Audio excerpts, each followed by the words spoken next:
ਜਿਹੜੀਆਂ ਸ਼ਾਦੀਆਂ ਹੋ ਰਹੀਆਂ ਉਹ ਇੱਕ ਕੰਟਰੈਕਟ ਦੇ ਤਹਿਤ ਹੋ ਰਹੀਆਂ।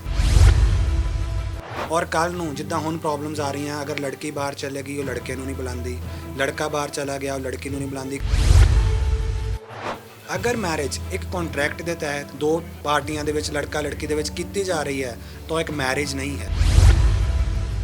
ਔਰ ਲੜਕਿਆਂ ਨੂੰ ਇਹ ਹੁੰਦਾ ਠੀਕ ਹੈ ਸਾਡੇ ਤੋਂ ਆਈਲੈਟਸ ਹੋਣੀ ਨਹੀਂ, ਅਸੀਂ ਮਤਲਬ ਸਟੱਡੀ ਬੇਸਿਸ ਤੇ ਬਾਹਰ ਜਾ ਸਕਦੇ ਨਹੀਂ, ਅਸੀਂ ਲੜਕੀ ਤੇ ਇੱਕ ਖਰਚਾ ਕਰ ਦਿੰਦੇ ਹਾਂ 15-20 ਲੱਖ ਰੁਪਇਆ ਲਾ ਦਿੰਦੇ ਹਾਂ ਔਰ ਲੜਕੀ ਨੂੰ ਬਾਹਰ ਭੇਜ ਦਿੰਦੇ ਹਾਂ, ਉੱਥੇ ਸੈਟਲ ਹੋ ਜਾਏਗੀ, ਸਾਨੂੰ ਬੁਲਾ ਲੈ। ਔਰ ਮੁੰਡੇ ਦੀ ਐਲੀਜੀਬਿਲਟੀ ਨਾ ਹੋਣ ਕਰਕੇ ਮੁੰਡਾ ਉਹਨਾਂ ਤੇ ਪ੍ਰੈਸ਼ਰਾਈਜ਼ ਕਰਦੇ ਆ ਕਿ ਬੁਲਾਓ, ਡਾਕੂਮੈਂਟ ਉਹਨਾਂ ਕੋਲ ਪੂਰੇ ਨਹੀਂ ਹੁੰਦੇ। ਜਿੱਥੇ ਪਿਆਰ ਹੀ ਨਹੀਂ ਹੈ, ਜਿੱਥੇ ਕੋਈ ਬੌਂਡ ਹੀ ਨਹੀਂ ਹੈ, ਜਿੱਥੇ ਤੁਹਾਡਾ ਕੋਈ ਆਪਸ ਰਿਲੇਸ਼ਨ ਹੀ ਨਹੀਂ ਹੈ, ਤੁਸੀਂ ਸਿਰਫ ਇੱਕ ਸੋਚ ਦੇ ਤਹਿਤ ਕਿ ਅੱਜ ਅਸੀਂ ਇਹ ਕੰਮ ਕਰ ਰਹੇ ਹਾਂ ਤੇ ਦੂਸਰੀ ਪਾਰਟੀ ਕੱਲ੍ਹ ਨੂੰ ਉਹ ਕੰਮ ਕਰੇਗੀ, ਉਹਨੂੰ ਅਸੀਂ ਮੈਰਿਜ ਨਹੀਂ ਕਹਿੰਦੇ।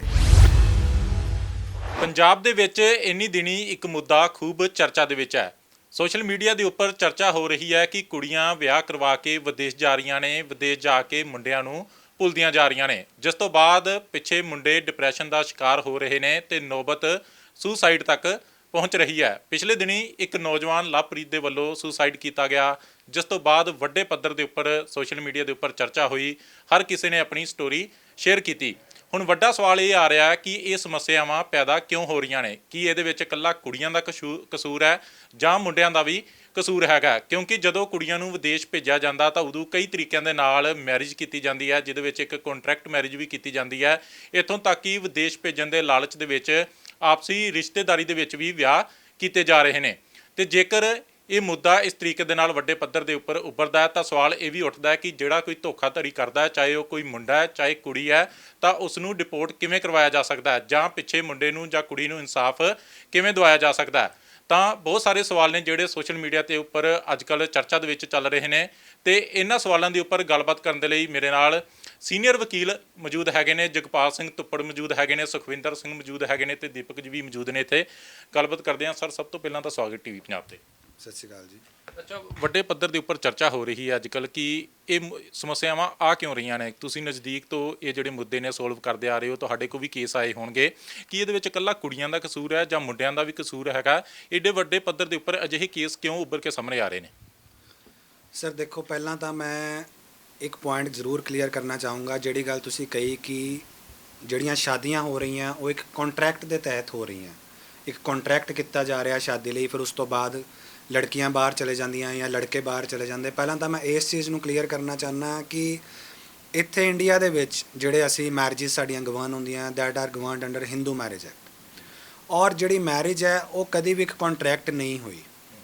ਜੇ ਅਸੀਂ ਇਹੀ ਚੀਜ਼ ਕਹਿੰਦੇ ਹਾਂ ਕਿ ਅਸੀਂ ਇੱਕ ਕੰਟਰੈਕਟ ਦੇ ਤਹਿਤ ਮੈਰਿਜ ਕਰਵਾਈ ਸੀ ਔਰ ਉਸ ਕੰਟਰੈਕਟ ਦੇ ਤਹਿਤ ਅਸੀਂ ਬਾਹਰ ਚਲੇ ਗਏ, ਵਿਦੇਸ਼ ਦੇ ਵਿੱਚ ਚਲੇ ਗਏ, ਔਰ ਕੱਲ੍ਹ ਨੂੰ ਜਿੱਦਾਂ ਹੁਣ ਪ੍ਰੋਬਲਮਸ ਆ ਰਹੀਆਂ, ਅਗਰ ਲੜਕੀ ਬਾਹਰ ਚਲੇਗੀ ਉਹ ਲੜਕੇ ਨੂੰ ਨਹੀਂ ਬੁਲਾਉਂਦੀ, ਲੜਕਾ ਬਾਹਰ ਚਲਾ ਗਿਆ ਉਹ ਲੜਕੀ ਨੂੰ ਨਹੀਂ ਬੁਲਾਉਂਦੀ, ਕੱਲ੍ਹ ਨੂੰ ਇਹ ਕਹਿੰਦੇ ਨੇ ਜੀ ਇਹ ਵਿਆਹ 'ਤੇ ਖਰਚਾ ਅਸੀਂ ਕੀਤਾ ਸੀ, ਇਹ ਸਾਰਾ ਮਤਲਬ ਸੈਟਅਪ ਸਾਡਾ ਸੀਗਾ, ਅਸੀਂ ਲੜਕੀ ਨੂੰ ਬਾਹਰ ਭੇਜਿਆ ਜਾਂ ਲੜਕੇ ਨੂੰ ਬਾਹਰ ਭੇਜਿਆ, ਖਰਚਾ ਅਸੀਂ ਕੀਤਾ, ਹੁਣ ਦੇਖੋ ਜੀ ਸਾਡੇ ਨਾਲ ਇਹ ਹੋ ਰਿਹਾ। ਅਤੇ ਕਿਆ ਅਸੀਂ ਉਸ ਕੰਟਰੈਕਟ ਨੂੰ ਕੋਰਟ ਦੇ ਵਿੱਚ ਐਨਫੋਰਸ ਕਰਾ ਸਕਦੇ ਹਾਂ?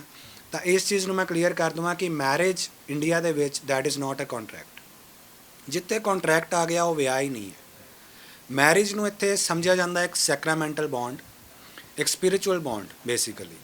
ਜਿੱਥੇ ਕੰਟਰੈਕਟ ਆ ਗਿਆ, ਕੰਟਰੈਕਟ ਕੀ ਹੈ? ਸਰਟਨ ਟਰਮਸ ਐਂਡ ਕੰਡੀਸ਼ਨਸ ਦੇਤੀਆਂ। ਅਗਰ ਮੈਰਿਜ ਨੂੰ ਇੱਕ ਕੰਟਰੈਕਟ ਦੇ ਤੌਰ 'ਤੇ ਲਈਏ ਤਾਂ ਵਿੱਚ ਇੱਕ ਸ਼ਰਤਾਂ ਹੋਣਗੀਆਂ ਕਿ ਵਿਆਹ ਤੋਂ ਬਾਅਦ ਲੜਕੀ ਇਹ ਕੀ ਕਰੇਗੀ, ਲੜਕਾ ਕੀ ਕਰੇਗਾ, ਅਗਰ ਲੜਕੇ ਨੇ ਇਹ ਨਹੀਂ ਕੀਤਾ ਤਾਂ ਉਹਨੂੰ ਕੀ ਸਜ਼ਾ ਮਿਲੇਗੀ, ਅਗਰ ਲੜਕੀ ਨੇ ਇਹ ਨਹੀਂ ਕੀਤਾ ਤਾਂ ਲੜਕੀ ਨੂੰ ਕੀ ਸਜ਼ਾ ਮਿਲੇਗੀ।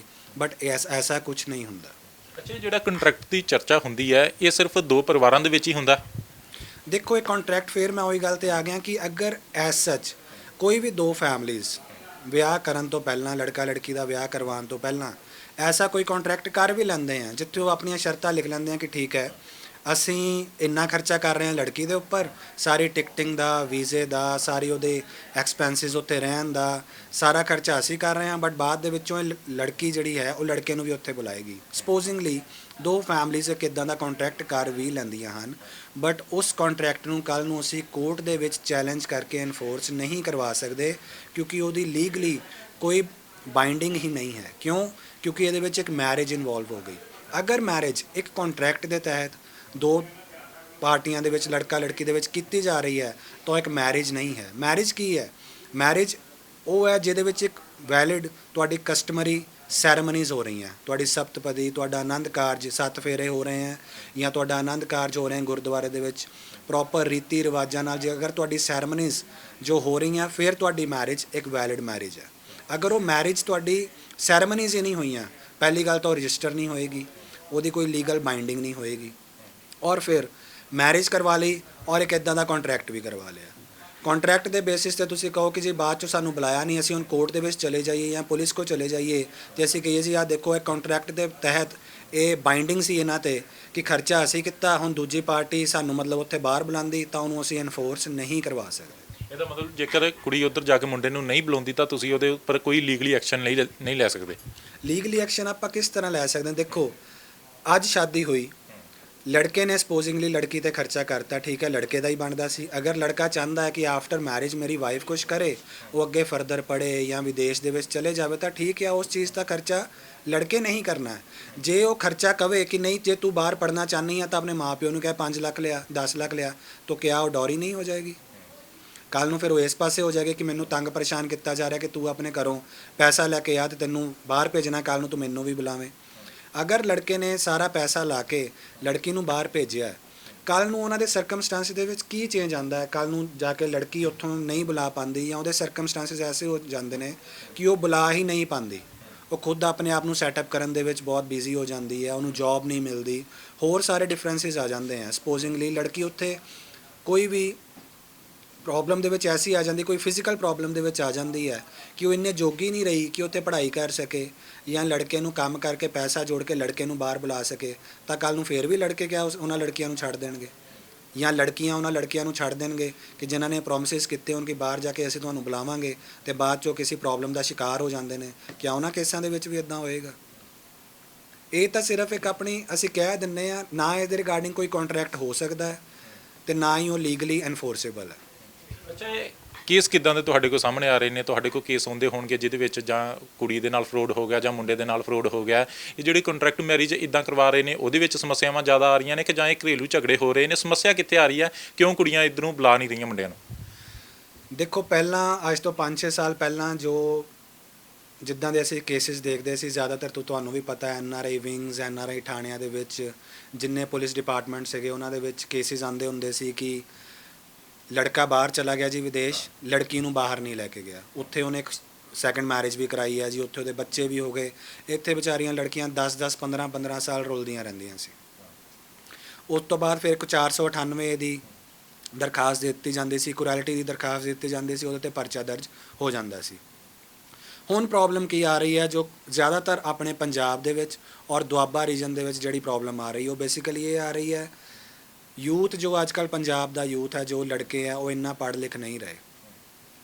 ਲੜਕੀਆਂ ਉਹ ਪੜ੍ਹ ਲਿਖ ਜਾਂਦੀਆਂ, ਉਹਨਾਂ ਦੇ ਅੱਛੇ ਨੰਬਰ ਆ ਜਾਂਦੇ ਹੈ ਤਾਂ ਬੇਸਿਕਲੀ ਕਿਤੇ ਨਾ ਕਿਤੇ ਮੈਂ ਇਹ ਕਹੂੰਗਾ ਕਿ ਦੋਨੋਂ ਲੜਕਾ ਅਤੇ ਲੜਕੀ ਦੋਨਾਂ ਦੇ ਦਿਲ 'ਚ ਲਾਲਚ ਹੁੰਦਾ ਹੈ। ਲੜਕੀਆਂ ਨੂੰ ਇਹ ਹੁੰਦਾ ਠੀਕ ਹੈ ਅਸੀਂ ਪੜ੍ਹ ਗਈਆਂ, ਲੜਕੇ ਸਾਡੇ 'ਤੇ ਖਰਚਾ ਕਰਨਗੇ, ਸਾਡੇ ਸਾਰੀ ਪੜ੍ਹਾਈ ਦਾ ਖਰਚਾ ਚੁੱਕ ਲੈਣਗੇ, ਸਾਨੂੰ ਬਾਹਰ ਭੇਜ ਦੇਣਗੇ।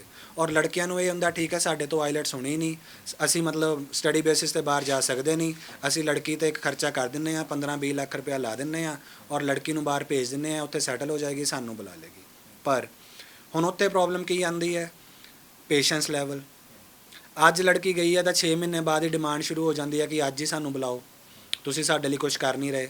ਹੁਣ ਬਾਹਰ ਜਾ ਕੇ ਇੱਕ ਬੱਚੇ ਲਈ ਕੀ ਸਰਕਮਸਟੈਂਸਿਸ ਹੈ ਉਹ ਇੱਥੇ ਵਾਲਿਆਂ ਨੂੰ ਨਹੀਂ ਪਤਾ।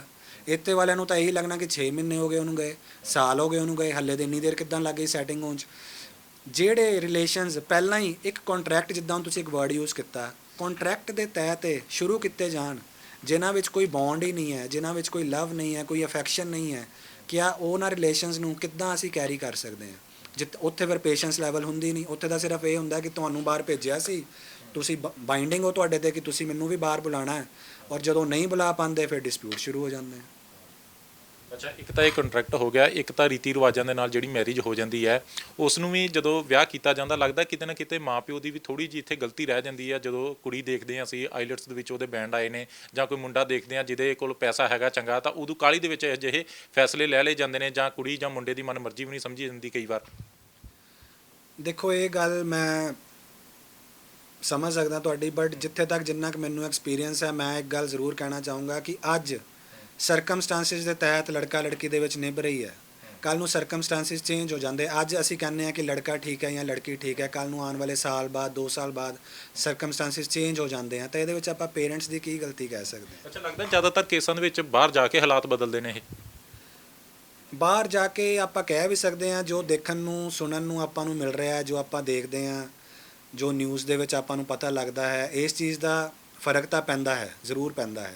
ਬਟ ਉੱਥੇ ਕਿਤੇ ਨਾ ਕਿਤੇ ਜਿਹੜੀ ਗੱਲ ਮੈਂ ਤੁਹਾਨੂੰ ਕਹੀ, ਉਹ ਇੱਥੇ ਜਿਹੜਾ ਹੁੰਦਾ ਹੈ ਉਹਦੀ ਪੇਸ਼ੈਂਸ ਦਾ ਉਹ ਹੋ ਜਾਂਦਾ ਕਿ ਮੈਨੂੰ ਇੰਨੀ ਦੇਰ ਹੋ ਗਈ, ਮੈਨੂੰ ਵੀ ਬਾਹਰ ਬੁਲਾਇਆ ਜਾਵੇ। ਜਦੋਂ ਦੇਖਦਾ ਉੱਥੇ ਉਹਦਾ ਲਾਈਫ ਸਟਾਈਲ ਚੇਂਜ ਹੋ ਗਿਆ ਜੀ, ਉਹ ਨਵੀਆਂ ਫੋਟੋਆਂ ਪਾਈਆਂ ਜਾ ਰਹੀਆਂ, ਇਹ ਹੋ ਰਿਹਾ ਉਹ ਹੋ ਰਿਹਾ, ਇੱਕ ਪੇਸ਼ੈਂਸ ਲੈਵਲ ਖ਼ਤਮ ਹੋ ਜਾਂਦਾ ਹੈ, ਟਰਸਟ ਇਸ਼ੂਜ਼ ਆ ਜਾਂਦੇ ਹੈ। ਜਿੱਥੇ ਪੇਸ਼ੈਂਸ ਖ਼ਤਮ ਹੋ ਗਈ, ਟਰਸਟ ਇਸ਼ੂਜ਼ ਆ ਗਏ, ਉੱਥੇ ਜਿਹੜਾ ਰਿਲੇਸ਼ਨ ਹੈ ਉਹ ਸਰਵਾਈਵ ਕਰ ਪਾਉਣਾ ਇੱਕ ਡਿਸਟੈਂਸ ਰਿਲੇਸ਼ਨਸ਼ਿਪ ਲਈ ਮੁਸ਼ਕਿਲ ਹੋ ਜਾਂਦਾ ਹੈ। ਕੁਝ ਲੋਕ ਵੀ ਮੈਨੂੰ ਲੱਗਦਾ ਇੱਥੋਂ ਚੁੱਕਣੇ ਸ਼ੁਰੂ ਕਰ ਦਿੰਦੇ ਨੇ ਮੁੰਡਿਆਂ ਨੂੰ ਕਿ ਤੇਰੀ ਘਰ ਵਾਲੀ ਉੱਥੇ ਆ, ਜਾਂ ਤੈਨੂੰ ਨਹੀਂ ਬੁਲਾਇਆ, ਜਾਂ ਇੱਦਾਂ ਦੀਆਂ ਇਹ ਚੀਜ਼ਾਂ ਕਰਕੇ ਵੀ ਜਾਂ ਕਾਹਲੀ ਜਿਹੜੀ ਹੋ ਜਾਂਦੀ ਹੈ ਮੈਨੂੰ ਲੱਗਦਾ। ਕਹਿ ਸਕਦੇ ਹਾਂ। ਬਾਕੀ ਦੇਖੋ ਇਹ ਹੁਣ ਬਟ ਇਨਸਾਨ ਨੂੰ ਖੁਦ ਨੂੰ ਸੋਚਣਾ ਚਾਹੀਦਾ ਕਿ ਉਹਦੀ ਆਪਣੀ ਲਾਈਫ ਹੈ। ਜੇ ਉਹ ਲੋਕਾਂ ਦੀ ਗੱਲਾਂ ਦੇ ਵਿੱਚ ਆ ਕੇ, ਜੇ ਉਹਨੇ ਵਿਆਹ ਨਹੀਂ ਲੋਕਾਂ ਦੀ ਗੱਲਾਂ 'ਚ ਆ ਕੇ ਕਰਾਇਆ, ਤਾਂ ਹੁਣ ਵੀ ਉਹਨੂੰ ਲੋਕਾਂ ਦੀ ਗੱਲਾਂ 'ਚ ਨਹੀਂ ਆਉਣਾ ਚਾਹੀਦਾ। ਅੱਛਾ ਤੁੱਪੜ ਸਾਹਿਬ, ਇੱਕ ਬੜੀ ਚਰਚਾ ਹੁੰਦੀ ਹੈ ਹੁਣ ਸੋਸ਼ਲ ਮੀਡੀਆ ਦੇ ਉੱਪਰ ਵੀ ਚਰਚਾ ਹੋ ਰਹੀ ਹੈ ਕਿ ਇਨਸਾਫ ਚਾਹੀਦਾ ਹੈ ਲਵਪ੍ਰੀਤ ਦੇ ਲਈ, ਇਨਸਾਫ ਚਾਹੀਦਾ, ਬੇਅੰਤ ਕੌਰ ਨੂੰ ਡਿਪੋਰਟ ਕਰਵਾਉਣਾ ਚਾਹੀਦਾ। ਕਿ ਵਾਕਈ ਇਹ ਲੀਗਲੀ ਹੈ ਕਿ ਡਿਪੋਰਟ ਕਰਵਾਇਆ ਜਾ ਸਕਦਾ ਇਸ ਤਰੀਕੇ ਦੇ ਨਾਲ? ਦੇਖੋ, ਲਵਪ੍ਰੀਤ ਔਰ ਬੇਅੰਤ ਕੌਰ ਦੇ ਕੇਸ ਦੇ ਰਿਗਾਰਡਿੰਗ ਠੀਕ ਹੈ, ਲਵਪ੍ਰੀਤ ਨੇ ਸੁਸਾਈਡ ਕਰ ਲਈ।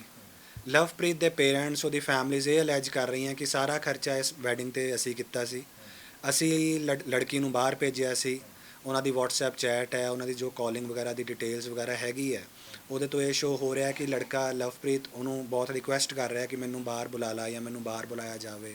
ਹੁਣ ਤਾਂ ਮੈਨੂੰ ਸਾਰੇ ਪੁੱਛਦੇ ਆ, ਮੇਰੇ ਘਰ ਵਾਲੇ ਵੀ ਪੁੱਛਦੇ ਆ, ਇਹ ਉਹ। ਬਟ ਫਿਰ ਕਿਤੇ ਨਾ ਕਿਤੇ ਮੈਂ ਉਸ ਗੱਲ 'ਤੇ ਹੀ ਆ ਜਾਊਂਗਾ ਕਿ ਕਿਆ ਲੜਕੀ ਦੇ ਵੀ ਐਸੇ ਸਰਕਮਸਟੈਂਸਿਸ ਬਣ ਚੁੱਕੇ ਸੀ, ਕਿਆ ਉੱਥੇ ਜਾ ਕੇ ਉਹ ਪੱਕੀ ਹੋ ਗਈ ਸੀ, ਜਾਂ ਉਹ ਇੰਨੇ ਜੋਗੀ ਸੀਗੀ ਕਿ ਉਹ ਲੜਕੇ ਨੂੰ ਇੱਥੋਂ ਬੁਲਾ ਲਵੇ। ਸਿਰਫ ਇਸੇ ਬੇਸਿਸ 'ਤੇ ਇੱਕ ਵਿਆਹ ਕਰਨਾ ਕਿਆ ਇੱਕ ਜੈਨੂਅਨ ਹੈ ਕਿ ਅਸੀਂ ਖਰਚਾ ਕਰ ਰਹੇ ਹਾਂ ਕਿ ਤੂੰ ਸਾਨੂੰ ਕੱਲ੍ਹ ਨੂੰ ਬਾਹਰ ਬੁਲਾ ਲੇਂਗੀ? ਕਿਆ ਉਹਦੇ ਵਿੱਚ ਲਵ ਐਂਡ ਅਫੈਕਸ਼ਨ ਰਹਿ ਜਾਂਦਾ ਹੈ, ਜਾਂ ਸਿਰਫ ਇੱਕ ਲਸਟ ਰਹਿ ਜਾਂਦੀ ਹੈ ਕਿ ਇੱਕ ਵਿਦੇਸ਼ ਜਾਣ ਦੀ ਚਾਹ, ਕਿ ਇੱਕ ਬਾਹਰ ਜਾਣ ਦੀ ਚਾਹ ਦੇ ਵਿੱਚ ਹੀ ਵਿਆਹ ਕਰਾਉਣਾ? ਇਸ ਚੀਜ਼ ਨੂੰ ਵੀ ਆਪਾਂ ਜਾਇਜ਼ ਨਹੀਂ ਠਹਿਰਾਉਂਦੇ ਕਿ ਲੜਕੇ ਨੇ ਜਿਹੜੀ ਸੁਸਾਈਡ ਕੀਤੀ, ਮੈਂ ਵੀ ਨਹੀਂ ਕਹਿੰਦਾ ਕਿ ਉਹਨੇ ਕੋਈ ਜਾਇਜ਼ ਕਦਮ ਚੱਕਿਆ। ਕੱਲ੍ਹ ਨੂੰ ਯੂਥ ਇਹੀ ਚੀਜ਼ ਸੋਚ ਕੇ ਕਿ ਜੀ ਦੇਖੋ ਸਾਡਾ ਵੀ ਨਹੀਂ ਬਣ ਰਿਹਾ, ਅਸੀਂ ਵੀ ਸੁਸਾਈਡ ਕਰ ਲਈਏ, ਇਹ ਸਮੱਸਿਆ ਦਾ ਹੱਲ ਨਹੀਂ। ਇਹ ਕੋਈ ਸਮੱਸਿਆ ਦਾ ਹੱਲ ਨਹੀਂ। ਅੱਛਾ, ਇੱਕ ਤਾਂ ਇਹ ਲਵਪ੍ਰੀਤ ਵਾਲਾ ਕੇਸ ਹੋ ਗਿਆ ਕਿ ਇਹਦੇ 'ਚ ਤਾਂ ਉਹਨੇ ਸੁਸਾਈਡ ਹੀ ਕਰ ਲਿਆ। ਇੱਕ ਉਹ ਕੇਸ ਹੁਣ ਜਿਹੜੇ ਨੇ ਸੋਸ਼ਲ ਮੀਡੀਆ ਦੇ ਉੱਪਰ ਲਗਾਤਾਰ ਵਾਲ ਖੋਲ੍ਹੋ ਤਾਂ ਬਹੁਤ ਸਾਰੇ ਕੇਸ ਨੇ, 10-10 ਸਾਲ ਪੁਰਾਣੇ ਲੋਕਾਂ ਨੇ ਕੇਸ ਕੱਢਦੇ ਨੇ, ਲਗਾਤਾਰ ਸਾਹਮਣੇ ਆ ਰਹੇ ਨੇ। ਕੋਈ ਕਹਿ ਰਿਹਾ ਕਿ ਅਸੀਂ ਇੰਨੇ ਪੈਸੇ ਲਾ ਕੇ ਭੇਜਿਆ ਸੀਗਾ ਪਰ ਕੁੜੀ ਨੇ ਸਾਨੂੰ ਬੁਲਾਇਆ ਨਹੀਂ, ਜਾਂ ਕਿਸੇ ਕੁੜੀ ਨੇ ਕਹਿਤਾ ਕਿ ਸਾਨੂੰ ਮੁੰਡੇ ਨੇ ਪਿੱਛੇ ਬੁਲਾਇਆ ਨਹੀਂ। ਜੇਕਰ ਇਸ ਤਰੀਕੇ ਦੀ ਧੋਖਾਧੜੀ ਹੁੰਦੀ ਆ ਤਾਂ ਇਹਦੇ ਵਿੱਚ ਡਿਪੋਰਟ ਹੋ ਸਕਦਾ ਬੰਦਾ? ਦੇਖੋ, ਰੀਸੈਂਟਲੀ ਕੁਝ ਕੇਸਿਸ ਆਏ ਹੈ ਜਿਨ੍ਹਾਂ ਵਿੱਚ ਪੁਲਿਸ ਨੇ FIR ਰਜਿਸਟਰ ਕੀਤੀਆਂ, ਜਿਸ 'ਚ ਲੜਕੇ ਵਾਲਿਆਂ ਨੇ ਅਲੈਜ ਕੀਤਾ ਕਿ ਜੀ ਲੜਕੀ ਨੇ ਸਾਨੂੰ ਬਾਹਰ ਜਾਣ ਤੋਂ ਬਾਅਦ ਸਾਨੂੰ ਬੁਲਾਇਆ ਨਹੀਂ, ਸਾਰਾ ਵੈਡਿੰਗ 'ਤੇ ਖਰਚਾ ਅਸੀਂ ਕੀਤਾ ਸੀ, ਉਹਦੀ ਸਾਰੀ ਟਿਕਟਿੰਗ, ਉਹਦੀ ਕਾਉਂਸਲਿੰਗ ਵਗੈਰਾ, ਦਿੱਲੀ ਆਉਣ ਜਾਣ ਦਾ, ਮੈਸੀਆ ਦਾ ਖਰਚਾ ਸਭ ਅਸੀਂ ਕੀਤਾ ਸੀ, ਔਰ ਉੱਥੇ ਉਹਦੀ ਅਕੋਮੋਡੇਸ਼ਨ ਵਗੈਰਾ ਦਾ ਖਰਚਾ ਵੀ ਅਸੀਂ ਕੀਤਾ ਸੀ। ਬਟ ਉਹ ਫਿਰ ਉਹੀ ਗੱਲ ਆ ਜਾਂਦੀ ਕਿ ਕੋਰਟ ਨੇ ਐਸ ਸੱਚ ਹੱਲੇ ਮਤਲਬ ਸਾਰੇ ਮਾਮਲੇ ਪੈਂਡਿੰਗ ਹੀ ਹੈ। ਰਹੀ ਐਕਸਟ੍ਰੈਡੀਸ਼ਨ ਦੀ ਗੱਲ, ਤੁਸੀਂ ਕਹਿ ਰਹੇ ਹੋ ਕਿ ਡਿਪੋਰਟ ਕਰ ਸਕਦੇ ਹਾਂ ਅਸੀਂ ਜਾਂ ਨਹੀਂ ਕਰਵਾ ਸਕਦੇ ਹਾਂ। ਦੇਖੋ, ਐਕਸਟ੍ਰੈਡੀਸ਼ਨ ਕੀ ਹੁੰਦੀ ਹੈ? ਐਕਸਟ੍ਰੈਡੀਸ਼ਨ ਹੁੰਦੀ ਹੈ ਕਿ ਅਗਰ ਸਾਡੀ ਕੰਟਰੀ ਦੇ ਵਿੱਚ ਕੋਈ ਕ੍ਰਾਈਮ ਹੋਇਆ ਔਰ ਉਹ ਇੱਥੋਂ ਐਬਸਕੌਂਡ ਕਰਕੇ ਕਿਸੇ ਫੋਰਨ ਕੰਟਰੀ ਦੇ ਵਿੱਚ ਉੱਥੇ ਚਲਾ ਗਿਆ, ਕਿਆ ਅਸੀਂ ਉਸ ਅਕਿਊਜ਼ ਨੂੰ, ਕਲਪ੍ਰਿਟ ਨੂੰ, ਕਿਆ ਅਸੀਂ ਇੰਡੀਆ ਦੇ ਵਿੱਚ ਬੁਲਾ ਸਕਦੇ ਹਾਂ? ਇਹਦੇ ਵਿੱਚ ਸਭ ਤੋਂ ਪਹਿਲਾਂ ਆਪਾਂ ਨੂੰ ਇਹ ਦੇਖਣਾ ਪਏਗਾ ਕਿ ਕਿਆ ਉਹਨਾਂ ਦੋਨਾਂ ਕੰਟਰੀਆਂ ਦੀ ਐਕਸਟ੍ਰੈਡੀਸ਼ਨ ਟ੍ਰੀਟੀ ਹੋਈ ਹੈ। ਅਸੀਂ ਉਸੇ ਕੰਟਰੀ ਤੋਂ ਆਪਣੀ ਕੰਟਰੀ ਦੇ ਵਿੱਚ ਕਲਪ੍ਰਿਟ ਨੂੰ ਬੁਲਾ ਸਕਦੇ ਹਾਂ ਜਿਸ ਵੀ ਕੰਟਰੀ ਦੇ ਨਾਲ ਸਾਡੀ ਐਕਸਟ੍ਰੈਡੀਸ਼ਨ ਟ੍ਰੀਟੀ ਹੋਈ ਹੋਵੇ। ਔਰ ਸੈਕੰਡਲੀ, ਜਿਹੜੀ ਸਾਡੀ ਕੰਟਰੀ 'ਚੋਂ ਅਸੀਂ ਕਿਸੇ ਕਲਪ੍ਰਿਟ ਨੂੰ ਮਤਲਬ ਜੋ ਬਾਹਰ ਐਬਸਕੌਂਡ ਹੋ ਗਿਆ ਉਹਨੂੰ ਬੁਲਾਉਣਾ ਹੈ, ਤਾਂ ਸਾਨੂੰ ਇਹ ਦੇਖਣਾ ਪਏਗਾ ਕਿ ਜਿਹੜੇ ਲਾਜ਼ ਦੇ ਰਿਗਾਰਡਿੰਗ ਉਹਨੇ ਇੱਥੇ ਕ੍ਰਾਈਮ ਕੀਤਾ ਹੈ, ਕਿਆ ਉਹ ਬਾਹਰ ਵੀ ਇੱਕ ਕ੍ਰਾਈਮ ਹੈ? ਜਿਹੜੀ ਕੰਟਰੀ ਤੋਂ ਅਸੀਂ ਉਹਦੀ ਐਕਸਟ੍ਰੈਡੀਸ਼ਨ ਕਰਵਾਉਣੀ ਹੈ, ਕਿਆ ਉੱਥੇ ਵੀ ਇਸ ਚੀਜ਼ ਦਾ ਕ੍ਰਾਈਮ ਹੈ? ਇਹ ਚੀਜ਼ਾਂ ਬਹੁਤ ਜ਼ਰੂਰੀ ਹੈ। ਔਰ ਜਿਹੜੀ FIRs ਦੀ ਤੁਸੀਂ ਗੱਲ ਕਰਦੇ ਹੋ, FIRs ਹੁੰਦੀਆਂ ਠੀਕ ਹੈ, ਪੁਲਿਸ ਪ੍ਰਾਈਮਾ ਫੇਸਾਈ ਦੇਖ ਲੈਂਦੀ ਹੈ ਕਿ ਜੀ ਠੀਕ ਹੈ ਇਹਨਾਂ ਨੇ ਖਰਚਾ ਕੀਤਾ। ਇਨਵੈਸਟੀਗੇਟਿੰਗ ਅਥਾਰਟੀ ਕੌਣ ਹੈ? ਉਹ ਪੁਲਿਸ ਹੈ। ਇਹ ਚੀਜ਼ ਪੁਲਿਸ ਨੇ ਦੇਖਣੀ ਹੈ। ਹੁਣ ਇਸ ਕੇਸ ਦੇ ਵਿੱਚ ਵੀ ਆਪਾਂ ਲਵਪ੍ਰੀਤ ਵਾਲੇ ਕੇਸ ਦੀ ਗੱਲ ਕਰਦੇ ਹਾਂ, ਉਹਨਾਂ ਨੇ ਅਲੈਜ ਕੀਤਾ ਕਿ ਬੇਅੰਤ ਕੌਰ ਨੇ ਅਬੈਟ ਕੀਤਾ, ਬੇਅੰਤ ਕੌਰ ਦੇ ਇੱਦਾਂ ਦੇ ਬਿਹੇਵ ਕਰਕੇ ਹੀ ਸਾਡੇ ਲੜਕੇ ਨੇ ਸੁਸਾਈਡ ਕੀਤੀ। ਬਟ ਇਹ ਕਿਹਨੇ ਦੇਖਣਾ ਹੈ? ਇਹ ਸਾਡੀ ਇਨਵੈਸਟੀਗੇਟਿੰਗ ਅਥਾਰਟੀਜ਼ ਨੇ ਦੇਖਣਾ ਹੈ, ਇਨਵੈਸਟੀਗੇਟਿੰਗ ਏਜੰਸੀਜ਼, ਸਾਡੇ ਪੁਲਿਸ ਡਿਪਾਰਟਮੈਂਟਸ। ਅਗਰ ਪੁਲਿਸ ਨੂੰ ਲੱਗਾ ਕਿ ਹਾਂ ਇਹਦੀ ਸੁਸਾਈਡ ਦੇ ਪਿੱਛੇ ਬੇਅੰਤ ਕੌਰ ਦਾ ਹੀ ਹੱਥ ਹੈ ਤਾਂ ਓਬਵੀਅਸਲੀ ਉਹ ਇਸ 'ਤੇ ਕਾਰਵਾਈ ਕਰਨਗੇ। ਯਾਨੀ ਕਿ ਇਹ ਦੋਸ਼ੀ ਦੂਜੀ ਕੰਟਰੀ ਦੇ ਵਿੱਚ ਵੀ ਸਾਬਤ ਹੋਣਾ ਜ਼ਰੂਰੀ ਹੈ। ਨਹੀਂ, ਪਹਿਲਾਂ ਆਪਣੀ ਕੰਟਰੀ ਦੇ ਵਿੱਚ FIR ਹੋਏਗੀ ਉਹਦੀ, ਇਸ ਚੀਜ਼ ਦੀ FIR ਅਗਰ ਇੰਡੀਆ ਦੇ ਵਿੱਚ ਪਹਿਲਾਂ ਹੋਏਗੀ। ਦੇਖੋ, ਓਫੈਂਸ ਇੱਥੇ ਹੋਇਆ, ਕ੍ਰਾਈਮ ਇੱਥੇ ਹੋਇਆ, ਡੈਥ ਉਹਦੀ ਇੱਥੇ ਹੋਈ, ਇੱਥੇ ਉਹਦੀ ਕੰਪਲੇਨ ਫਾਈਲ ਹੁੰਦੀ ਹੈ। First of all police investigate ਕਰੇਗੀ। ਅਗਰ ਪੁਲਿਸ ਨੂੰ ਆਫਟਰ ਥੋਰ ਇਨਵੈਸਟੀਗੇਸ਼ਨ ਲੱਗਾ ਕਿ ਇਹਦੇ ਵਿੱਚ FIR ਰਜਿਸਟਰ ਕਰਨੀ ਬਣਦੀ ਸੀ ਤਾਂ FIR ਰਜਿਸਟਰ ਹੋਏਗੀ। ਸੈਕੰਡ ਇਜ਼ FIR ਰਜਿਸਟਰ ਕਰਨ ਤੋਂ ਬਾਅਦ ਅਸੀਂ ਅਗਰ ਕਹਿੰਦੇ ਹਾਂ ਕਿ ਇਹਦੀ ਐਕਸਟ੍ਰੈਡੀਸ਼ਨ ਕੀਤੀ ਜਾਵੇ, ਇਹਨਾਂ ਨੂੰ ਡਿਪੋਰਟ ਕਰਵਾਇਆ ਜਾਵੇ, ਤਾਂ ਉਹਦੇ ਵਿੱਚ ਸਾਨੂੰ ਮਿਨਿਸਟਰੀ ਆਫ ਐਕਸਟਰਨਲ ਅਫੇਅਰਸ ਨੂੰ ਕੰਪਲੇਨ ਫਾਈਲ ਕਰਨੀ ਪਏਗੀ along with the copy of FIR। Ministry of external affairs ਫਿਰ ਉੱਧਰ ਕੰਸਰਨਡ ਕੰਟਰੀ ਦੀ ਸਾਡੀ ਜਿਹੜੀ ਐਮਬੈਸੀਜ਼ ਹੈਗੀਆਂ ਉੱਥੇ ਫਾਰਵਰਡ ਹੋਏਗੀ ਉਹ ਕੰਪਲੇਨ। ਫਿਰ ਕੰਸਰਨ ਗਵਰਨਮੈਂਟ ਨੂੰ ਇਹ ਮੈਟਰ ਜਿਹੜਾ ਹੈਗਾ ਉਹ ਸ਼ੋਅ ਕੀਤਾ ਜਾਏਗਾ ਔਰ ਫਿਰ ਇਸ ਤੋਂ ਬਾਅਦ ਹੀ ਇਹ ਮੈਟਰ ਦੇ ਵਿੱਚ ਐਕਸਟ੍ਰੈਡੀਸ਼ਨ ਵਗੈਰਾ ਪੋਸੀਬਲ ਹੋ ਸਕਦੀ ਹੈ। ਯਾਨੀ ਕਿ ਲੀਗਲੀ ਪ੍ਰੋਸੈਸ ਲੰਬੇ ਤਰੀਕੇ ਨਾਲ ਵੀ ਚੱਲ ਸਕਦਾ। ਅੱਛਾ ਸਰ, ਤੁਹਾਡਾ ਤਜਰਬਾ ਕੀ ਕਹਿੰਦਾ? ਲੰਬੇ ਸਮੇਂ ਤੋਂ ਤੁਸੀਂ ਵੀ ਇਹ ਕੇਸ ਹੈਂਡਲ ਕਰਦੇ ਆ ਰਹੇ ਹੋ। ਜਿਸ ਤਰੀਕੇ ਦੇ ਨਾਲ ਹੁਣ ਕੇਸ ਲਵਪ੍ਰੀਤ ਤੋਂ ਬਾਅਦ ਸਾਹਮਣੇ ਆ ਰਹੇ ਨੇ, ਕਿ ਇਹ ਹੁਣ ਯਕਦਮ ਨਿਕਲੇ ਨੇ ਕਿ ਜਾਂ ਇਹ ਪਹਿਲਾਂ ਤੋਂ ਇਸੇ ਤਰੀਕੇ ਦੇ ਨਾਲ ਕੇਸ ਦਬੇ ਹੋਏ ਸੀਗੇ? ਨਹੀਂ, ਇਹ ਇਸ ਤਰ੍ਹਾਂ ਦੇ ਕੇਸਿਸ ਪਹਿਲਾਂ ਵੀ ਆਉਂਦੇ ਰਹੇ ਨੇ ਸਾਡੇ ਕੋਲ, ਔਰ ਉਹਨਾਂ ਕੇਸਾਂ ਵਿੱਚ ਆਮ ਤੌਰ 'ਤੇ ਅਸੀਂ ਦੇਖਦੇ ਸੀਗੇ ਕਿ ਪਾਰਟੀਆਂ ਜਿਹੜੀ ਜੋ ਵੀ ਸਾਡੇ ਕੋਲ ਕੇਸ ਲੈ ਕੇ ਆਉਂਦੀਆਂ ਸੀਗੀਆਂ ਉਸ ਨੂੰ ਅਸੀਂ ਬੜੇ ਗੌਰ ਨਾਲ ਵਾਚਦੇ ਸੀਗੇ, ਦੇਖਦੇ ਸੀਗੇ ਉਹਨਾਂ ਦੀ ਕਨਵਰਸੇਸ਼ਨ ਕੀ ਹੋਈ ਹੈ, ਉਹਦੇ ਵਿੱਚ ਇਨਵੈਸਟੀਗੇਸ਼ਨ ਅਥਾਰਟੀ ਦਾ ਕੀ ਰੋਲ ਰਿਹਾ ਹੈ, ਉਸ ਵਿੱਚ ਫੈਕਟਸ ਕੀ ਰਹੇ ਨੇ। ਫਿਰ ਉਸ ਵਿੱਚ ਅਸੀਂ ਦੇਖਦੇ ਹਾਂ ਕਿ ਕੀ ਇਹ ਮੈਟਰ ਪ੍ਰੋਪਰਲੀ ਪਰਸਿਊ ਹੋਇਆ ਹੈ। ਉਸ ਤੋਂ ਬਾਅਦ ਦੇਖਣ ਤੋਂ ਬਾਅਦ ਸਾਨੂੰ ਜਦੋਂ ਪਤਾ ਲੱਗਦਾ ਹੈ ਕਿ ਕਿਸੇ ਪਾਰਟੀ ਨਾਲ ਕੋਈ ਵਿਤਕਰਾ ਹੋਇਆ ਹੈ ਤਾਂ ਅਸੀਂ ਉਸ ਪਾਰਟੀ ਦੇ ਨਾਲ ਮਿਲ ਕੇ ਖੜੇ ਹੋ ਕੇ ਉਹਨਾਂ ਨੂੰ ਫੈਸਲਾ ਦਿਵਾਉਣ ਦੀ ਕੋਸ਼ਿਸ਼ ਕੀਤੀ ਹੈ। ਪਰ ਕਈ ਵਾਰ ਦੇਖਿਆ ਗਿਆ ਹੈ ਕਿ ਜਦ ਵੀ ਅਸੀਂ ਕਦੇ ਦੇਖਦੇ ਹਾਂ ਕਿ ਜ਼ਿਆਦਾਤਰ ਅਸੀਂ ਇਹ ਕੇਸ ਦੇਖਿਆ ਕਿ ਕੁੜੀਆਂ ਜਿਹੜੀ ਬਾਹਰ ਚਲੀ ਜਾਂਦੀਆਂ ਨੇ ਉਹਨਾਂ ਦੇ ਬੈਂਡ ਅੱਛੇ ਆ ਜਾਂਦੇ ਨੇ, ਮੁੰਡੇ ਉਹਨਾਂ 'ਤੇ ਭਰੋਸਾ ਕਰਦੇ ਨੇ, ਵਿਆਹ ਕਰਦੇ ਨੇ, ਵਿਆਹ ਕਰਨ ਤੋਂ ਬਾਅਦ ਉਹਨਾਂ ਨੂੰ ਭੇਜ ਦਿੰਦੇ ਨੇ, ਖਰਚਾ ਕਰਦੇ ਨੇ। ਖਰਚਾ ਕਰਨ ਤੋਂ ਬਾਅਦ ਉਹਨਾਂ ਨੂੰ ਇਹ ਅਹਿਸਾਸ ਹੁੰਦਾ ਕਿ ਜਿਹੜਾ ਖਰਚਾ ਕੀਤਾ ਹੈ ਉਸ ਖਰਚੇ ਦੇ ਆਧਾਰ 'ਤੇ ਉਹਨਾਂ ਨੂੰ ਬੁਲਾਇਆ ਨਹੀਂ ਗਿਆ। ਪਰ ਕਈ ਵਾਰ ਇਹ ਵੀ ਦੇਖਿਆ ਗਿਆ ਕਿ ਮੁੰਡੇ ਦੀ ਐਲੀਜੀਬਿਲਟੀ ਨਹੀਂ ਹੁੰਦੀ, ਔਰ ਮੁੰਡੇ ਦੀ ਐਲੀਜੀਬਿਲਟੀ ਨਾ ਹੋਣ ਕਰਕੇ ਮੁੰਡਾ ਉਹਨਾਂ 'ਤੇ ਪ੍ਰੈਸ਼ਰਾਈਜ਼ ਕਰਦੇ ਆ ਕਿ ਬੁਲਾਓ, ਡਾਕੂਮੈਂਟ ਉਹਨਾਂ ਕੋਲ ਪੂਰੇ ਨਹੀਂ ਹੁੰਦੇ। ਕੁੜੀ ਇਹਨਾਂ ਹਾਲਾਤਾਂ ਦੇ ਵਿੱਚ ਇੱਕ ਆਪ ਉੱਥੇ ਜਾ ਕੇ ਮਿਹਨਤ ਕਰ ਰਹੀ ਹੁੰਦੀ ਹੈ, ਆਪ ਉਸ ਹਾਲਾਤਾਂ ਨੂੰ ਸਹਿ ਰਹੀ ਹੁੰਦੀ ਹੈ, ਬਿਨਾਂ ਸੋਚੇ ਸਮਝੇ ਉਹਨਾਂ 'ਤੇ ਇਲਜ਼ਾਮ ਲਾਏ ਜਾਂਦੇ ਨੇ ਅਤੇ ਉਹਨਾਂ ਦੇ ਉੱਤੇ ਪਰਚੇ ਕਰਾਏ ਜਾਂਦੇ ਨੇ, ਉਹਨਾਂ ਦੇ ਪਰਿਵਾਰ 'ਤੇ ਪਰਚੇ ਕਰਾਏ ਜਾਂਦੇ ਨੇ। ਕਈ ਕੇਸਾਂ ਵਿੱਚ ਅਸੀਂ ਦੇਖਿਆ ਹੈ ਕਿ ਮੁੰਡਾ ਸੱਚੀ ਮੁੱਚੀ ਸਹੀ ਹੁੰਦਾ, ਮੁੰਡਾ ਐਲੀਜੀਬਲ ਹੁੰਦਾ। ਸਾਡੇ ਕੋਲ ਇੱਕ ਕੇਸ ਸੀਗਾ, ਉਹ ਮੁੰਡਾ ਦੁਬਈ 'ਚ ਰਹਿੰਦਾ ਸੀਗਾ, ਮੁੰਡਾ ਦੁਬਈ 'ਚ ਰਹਿੰਦਾ ਸੀ, ਕੁੜੀ ਕੈਨੇਡਾ ਚਲੀ ਗਈ। ਮੁੰਡਾ ਪੂਰਾ ਐਲੀਜੀਬਲ ਸੀ, ਮੁੰਡਾ ਜਾ ਸਕਦਾ ਸੀ, ਮੁੰਡੇ ਨੇ ਪੂਰੇ ਪੈਸੇ ਲਾਏ, ਮੁੰਡੇ ਨੂੰ ਬੁਲਾ ਸਕਦੀ ਸੀ ਉਹ, ਪਰ ਉੱਥੇ ਜਾ ਕੇ ਕੁੜੀ ਦੇ ਐਕਸਟਰਾ ਮੈਰਿਟਲ ਅਫੇਅਰਸ ਹੋ ਗਏ ਔਰ ਉਸ ਕੁੜੀ ਨੇ ਉਹਨਾਂ ਨੂੰ ਬੁਲਾਇਆ ਨਹੀਂ। ਐਸੇ ਵੀ ਕੇਸ ਨੇ ਜਿਹਦੇ ਵਿੱਚ ਮੁੰਡਾ ਸਹੀ ਹੁੰਦਾ, ਐਸੇ ਵੀ ਕੇਸ ਨੇ ਵਿੱਚ ਮੁੰਡਾ ਗਲਤ ਹੁੰਦਾ ਅਤੇ ਕੁੜੀ ਸਹੀ ਹੁੰਦੀ ਹੈ। ਅਤੇ ਇਹ ਸਾਰੀ ਡਿਪੈਂਡ ਕਰਦੀ ਹੈ ਇਨਕੁਆਇਰੀ 'ਤੇ, ਸੱਚ ਤੱਥ 'ਤੇ, ਬਾਹਰ ਆਉਣ 'ਤੇ ਕਿ ਕੌਣ ਗਲਤ ਸੀ ਕੌਣ ਸਹੀ ਸੀ। ਉਹਨਾਂ ਆਧਾਰਾਂ 'ਤੇ ਹੀ ਜਦੋਂ ਸਬੂਤ ਇਕੱਠੇ ਹੁੰਦੇ ਨੇ, ਉਹਨਾਂ ਆਧਾਰਾਂ 'ਤੇ ਹੀ ਕਿਸੇ ਬੰਦੇ ਨੂੰ ਅਸੀਂ ਡਿਪੋਰਟ ਕਰਾ ਸਕਦੇ ਹਾਂ, ਹਿੰਦੁਸਤਾਨ ਬੁਲਾ ਸਕਦੇ ਹਾਂ। ਪਰ ਜੇ ਉਹ ਬੰਦਾ ਸਹੀ ਹੈ, ਆਪਣੇ ਤੱਥਾਂ 'ਤੇ ਸਹੀ ਹੈ, ਫਿਰ ਉਹਨੂੰ ਡਿਪੋਰਟ ਨਹੀਂ ਕਰਾਇਆ ਜਾ ਸਕਦਾ। ਇਹ ਸਾਰਾ ਡਿਪੈਂਡ ਕਰਦਾ ਹੈ, ਇਹ ਸਾਰਾ ਉਸ 'ਤੇ ਮੱਦੇਨਜ਼ਰ ਕਰਦਾ ਹੈ ਕਿ ਹਾਲਾਤ ਕੀ ਨੇ, ਮੌਜੂਦ ਕੀ ਨੇ, ਸਬੂਤ ਕੀ ਨੇ, ਅਤੇ ਸਭ ਤੋਂ ਵੱਡੀ ਗੱਲ ਕਿ ਜਿਹੜੇ ਕਾਨੂੰਨਾਂ ਦੇ ਤਹਿਤ ਇੱਥੇ ਅਸੀਂ ਹਿੰਦੁਸਤਾਨ ਦੇ ਕਾਨੂੰਨ ਮੰਨਦੇ ਨੇ ਕਿ ਉਹ ਗੁਨਾਹ ਹੈਗਾ, ਉਹ ਵਿਦੇਸ਼ ਜਿਹੜਾ ਕੰਟਰੀ ਹੈ ਉਹ ਵੀ ਮੰਨੇ ਕਿ ਜਿਹੜੇ ਕਾਨੂੰਨਾਂ ਦੇ ਤਹਿਤ ਉਹਨੂੰ ਹਿੰਦੁਸਤਾਨ ਸਜ਼ਾ ਹੋਣੀ ਚਾਹੀਦੀ ਸੀ, ਉਹਨਾਂ ਕਾਨੂੰਨਾਂ ਤਹਿਤ ਸਾਨੂੰ ਇਸ ਕੰਟਰੀ ਦੇ ਅੰਦਰ ਵੀ ਸਜ਼ਾ ਹੋਣੀ ਚਾਹੀਦੀ ਹੈ। ਫਿਰ ਹੀ ਉਹ ਬੰਦਾ ਡਿਪੋਰਟ ਹੋ ਸਕਦਾ ਹੈ, ਵਰਨਾ ਨਹੀਂ ਡਿਪੋਰਟ ਹੋ ਸਕਦਾ। ਅੱਛਾ ਸਰ, ਆਖਰੀ ਦੇ ਵਿੱਚ ਸਵਾਲ ਲਊਂਗਾ। ਇੰਨੇ ਸਾਰੇ ਤੁਸੀਂ ਵੀ ਕੇਸ ਦੇਖੇ ਨੇ, ਜ਼ਿੰਦਗੀ ਦੇ ਵਿੱਚ ਲੰਬਾ ਤਜਰਬਾ ਹੈ। ਓਵਰਆਲ ਤੁਸੀਂ ਕਨਕਲੂਜਨ ਇਹਦਾ ਕੀ ਕੱਢਦੇ ਹੋ ਕਿ ਇਸ ਸਮੱਸਿਆ ਦਾ ਹੱਲ ਕੀ ਹੈ, ਕਿੱਥੇ ਜਾ ਕੇ ਗਲਤੀ ਹੁੰਦੀ ਹੈ ਅਤੇ ਇਹਦਾ ਸਮੱਸਿਆਵਾਂ ਕਿਵੇਂ ਖਤਮ ਹੋ ਸਕਦੀਆਂ ਇਹ ਮੁੱਦੇ ਦੀਆਂ? ਦੇਖੋ, ਮੈਂ ਪਹਿਲਾਂ ਵੀ ਜਿਹੜੀ ਚੀਜ਼ ਤੁਹਾਨੂੰ ਕਹੀ ਮੈਂ ਦੁਬਾਰਾ ਰਿਪੀਟ ਕਰ ਰਿਹਾ ਕਿ ਜਿੱਥੇ ਅਸੀਂ ਇੱਕ ਮੈਰਿਜ ਨੂੰ ਇੱਕ ਕੰਟਰੈਕਟ ਦੇ ਤਹਿਤ ਲੈ ਆਂਦਾ, ਕੰਟਰੈਕਟ ਹੋ ਗਿਆ, ਇੱਕ ਲਾਲਚ ਹੋ ਗਿਆ ਕਿ ਕੱਲ੍ਹ ਨੂੰ ਅਸੀਂ ਆਪਣਾ ਜਿਹੜਾ ਪਾਰਟ ਪਰਫਾਰਮ ਕਰ ਰਹੇ ਹਾਂ ਅਤੇ ਦੂਸਰੀ ਪਾਰਟੀ ਵੀ ਉਹ ਪਾਰਟ ਪਰਫਾਰਮ ਕਰੇ, ਉਹ ਕਦੇ ਸਕਸੈਸਫੁਲ ਨਹੀਂ ਹੋ ਸਕਦਾ, ਉਹ ਮੈਰਿਜ ਕਦੇ ਸਕਸੈਸਫੁਲ ਨਹੀਂ ਹੋ ਸਕਦੀ। ਕਿਉਂਕਿ ਮੈਰਿਜ ਬੇਸਿਕਲੀ ਜਿੱਥੇ ਪਿਆਰ ਹੀ ਨਹੀਂ ਹੈ, ਜਿੱਥੇ ਕੋਈ ਬੌਂਡ ਹੀ ਨਹੀਂ ਹੈ, ਜਿੱਥੇ ਤੁਹਾਡਾ ਕੋਈ ਆਪਸ ਰਿਲੇਸ਼ਨ ਹੀ ਨਹੀਂ ਹੈ, ਤੁਸੀਂ ਸਿਰਫ ਇੱਕ ਸੋਚ ਦੇ ਤਹਿਤ ਕਿ ਅੱਜ ਅਸੀਂ ਇਹ ਕੰਮ ਕਰ ਰਹੇ ਹਾਂ ਅਤੇ ਦੂਸਰੀ ਪਾਰਟੀ ਕੱਲ੍ਹ ਨੂੰ ਉਹ ਕੰਮ ਕਰੇਗੀ, ਉਹਨੂੰ ਅਸੀਂ ਮੈਰਿਜ ਨਹੀਂ ਕਹਿੰਦੇ। ਪ੍ਰੋਬਲਮ ਕੀ ਆ ਰਹੀ ਹੈ ਬੇਸਿਕਲੀ, ਹੁਣ ਚਲੋ ਆਪਾਂ ਇਹ ਗੱਲ ਕਰਦੇ ਹਾਂ ਕਿ ਠੀਕ ਹੈ ਲੜਕੀਆਂ ਬੁਲਾ ਵੀ ਲੈਣ, ਲੜਕੇ ਇੱਥੋਂ ਬਾਹਰ ਜਾ ਕੇ ਉਸੇ ਲੜਕੀ ਨੂੰ ਨਾ ਪੁੱਛਣ ਆਪ ਪੱਕੇ ਹੋਣ ਤੋਂ ਬਾਅਦ, ਉਦੋਂ ਇਸ ਮੈਰਿਜ ਦਾ ਕੀ? ਫਿਰ ਆਪਾਂ ਕਿਹਦੀ ਗਲਤੀ ਕਵਾਂਗੇ? ਕਿਆ ਲੜਕੀ ਦੀ ਗਲਤੀ ਕਵਾਂਗੇ, ਲੜਕੇ ਦੀ ਕਵਾਂਗੇ, ਜਾਂ ਉਹਨਾਂ ਦੇ ਪੇਰੈਂਟਸ ਦੀ ਗਲਤੀ ਕਵਾਂਗੇ? ਜਿੱਥੇ ਇੱਕ ਕੰਟਰੈਕਟ ਹੀ ਆ ਗਿਆ, ਜਿੱਥੇ ਅਸੀਂ ਸੋਚ ਕੇ ਹੀ ਕਰ ਲਿਆ ਕਿ ਅਸੀਂ 20-25 ਲੱਖ ਰੁਪਇਆ ਖਰਚ ਰਹੇ ਹਾਂ ਅਤੇ ਕੱਲ੍ਹ ਨੂੰ ਦੂਸਰੀ ਪਾਰਟੀ ਸਾਨੂੰ ਬਾਹਰ ਬੁਲਾਊਗੀ, ਸਾਨੂੰ ਸੈਟਲ ਕਰਵਾਊਗੀ। ਸਪੋਜ਼ਿੰਗਲੀ ਜੇ ਦੋਨਾਂ ਧਿਰਾਂ ਦੇ ਵਿੱਚ ਪਿਆਰ ਹੈਗਾ, ਕੋਈ ਅੰਡਰਸਟੈਂਡਿੰਗ ਹੈਗੀ ਆ, ਜਿਹੜਾ ਕੰਮ ਅੱਜ 6 ਮਹੀਨੇ 'ਚ ਨਹੀਂ ਹੋਇਆ ਉਹ ਸਾਲ 'ਚ ਹੋ ਜਾਏਗਾ, 2 ਸਾਲ 'ਚ ਹੋ ਜਾਏਗਾ। ਬਟ ਜਿੱਥੇ ਪਿਆਰ ਹੀ ਨਹੀਂ ਹੈ, ਅੰਡਰਸਟੈਂਡਿੰਗ ਹੀ ਨਹੀਂ ਹੈ, ਜਿੱਥੇ ਇੱਕ ਕੰਟਰੈਕਟ ਆ ਗਿਆ, ਜਿੱਥੇ ਫਾਰਮੈਲਿਟੀਜ਼ ਆ ਗਈਆਂ, ਜਿੱਥੇ ਇਹ ਸੋਚ ਆ ਗਈ ਕਿ ਮੈਂ ਇਹ ਕੀਤਾ ਤੇ ਅਗਲਾ ਬੰਦਾ ਇਹ ਕੰਮ ਕਰੇਗਾ, ਉੱਥੇ ਪੇਸ਼ੈਂਸ ਨਹੀਂ ਹੈ। ਜਿੱਥੇ ਪੇਸ਼ੈਂਸ ਨਹੀਂ ਹੈ ਫਿਰ ਉੱਥੇ ਸੁਸਾਈਡ ਤਾਂ ਹੋਏਗੀ ਹੋਏਗੀ। ਧੰਨਵਾਦ ਗੱਲਬਾਤ ਕਰਨ ਦੇ ਲਈ। ਸੋ ਇਹ ਡਿਟੇਲ ਦੇ ਵਿੱਚ ਇੱਕ ਸਮਝਾਇਆ ਗਿਆ ਐਡਵੋਕੇਟ ਦੇ ਵੱਲੋਂ ਕਿ ਕਿਸ ਤਰੀਕੇ ਦੇ ਨਾਲ ਇਹ ਸਮੱਸਿਆਵਾਂ ਆ ਰਹੀਆਂ ਨੇ। ਮੋਟੇ ਤੌਰ ਤੇ ਜੇਕਰ ਐਨਾਲਿਸਿਸ ਕੀਤਾ ਜਾਵੇ ਤਾਂ ਇਹਨਾਂ ਨੇ ਵੀ ਇਹੀ ਕਨਕਲੂਜਨ ਕੱਢਿਆ ਕਿ ਰਿਸ਼ਤੇ ਦੇ ਵਿੱਚ ਜਦੋਂ ਲਾਲਚ ਆ ਜਾਂਦੇ ਨੇ ਉੱਥੇ ਹੀ ਕੰਮ ਖਰਾਬ ਹੁੰਦਾ, ਕਿਉਂਕਿ ਬਹੁਤ ਗਿਣਤੀ ਪੰਜਾਬ ਦੇ ਵਿੱਚ ਨੌਜਵਾਨ ਜਿਹੜੇ ਨੇ ਉਹ ਕੁੜੀਆਂ ਦੇ ਸਹਾਰੇ ਜਿਹੜਾ ਵਿਦੇਸ਼ਾਂ ਦਾ ਰਾਹ ਚੁਣ ਰਹੇ ਨੇ। ਤਾਂ ਜਦੋਂ ਵਿਆਹ ਹੁੰਦਾ ਹੈ ਉਦੋਂ ਕੁੜੀ ਦੇ ਬੈਂਡ ਦੇਖੇ ਜਾਂਦੇ ਨੇ, ਸਿਰਫ ਇਹੀ ਚੀਜ਼ ਦੇਖੀ ਜਾਂਦੀ ਹੈ ਕਿ ਮੁੰਡਾ ਵਿਦੇਸ਼ ਦੇ ਵਿੱਚ ਕਿਸ ਤਰੀਕੇ ਦੇ ਨਾਲ ਜਾ ਸਕਦਾ ਹੈ। ਤੇ ਜਦੋਂ ਕੁੜੀ ਵਿਦੇਸ਼ ਦੇ ਵਿੱਚ ਪਹੁੰਚ ਜਾਂਦੀ ਹੈ, ਕਈ ਵਾਰ ਮੁੰਡਾ ਐਲੀਜੀਬਲ ਨਹੀਂ ਹੁੰਦਾ ਜਾਂ ਕਈ ਤਰੀਕੇ ਦੇ ਇਸ ਤਰੀਕੇ ਦੇ ਪ੍ਰੋਸੈਸ ਹੁੰਦੇ ਨੇ ਕਿ ਮੁੰਡਾ ਜਲਦੀ ਬਾਹਰ ਨਹੀਂ ਆ ਸਕਦਾ। ਤਾਂ ਇਸ ਤਰੀਕੇ ਦੇ ਪੇਸ਼ੈਂਟਸ ਜਦੋਂ ਨਹੀਂ ਠਹਿਰਦੇ ਉਦੋਂ ਮੁੰਡਾ ਵੀ ਡਿਪਰੈਸ਼ਨ ਦੇ ਵਿੱਚ ਜਾਂਦਾ ਹੈ, ਕਈ ਵਾਰ ਨੌਬਤ ਜਿਹੜੀ ਹੈ ਉਹ ਸੁਸਾਈਡ ਤੱਕ ਆ ਜਾਂਦੀ ਹੈ। ਸੋ ਇਹੀ ਅਖੀਰ ਦੇ ਵਿੱਚ ਕਿਹਾ ਜਾ ਸਕਦਾ ਕਿ ਲਾਲਚ ਤੋਂ ਉੱਠ ਕੇ ਜਿਹੜੇ ਨੇ ਉਹ ਰਿਸ਼ਤੇ ਜਿਹੜੇ ਨੇ ਉਹ ਜੋੜਨੇ ਚਾਹੀਦੇ ਨੇ। ਕੈਮਰਾਮੈਨ ਰਵਿੰਦਰ ਕੁਮਾਰ ਦੇ ਨਾਲ ਮਨਪ੍ਰੀਤ ਸਿੰਘ ਕਾਲੋਂ, ਟੀਵੀ ਪੰਜਾਬ, ਜਲੰਧਰ। ਸਤਿ ਸ਼੍ਰੀ ਅਕਾਲ ਜੀ, ਮੈਂ ਨਿਰਮਲ ਮਾਨ ਊੜਾ ਟੈਕਸ ਸੈਟਲਮੈਂਟ ਤੋਂ। ਇਹ ਤੁਸੀਂ ਵੀਡੀਓ ਦੇਖ ਰਹੇ ਸੀ ਟੀਵੀ ਪੰਜਾਬ ਦੇ ਉੱਤੇ।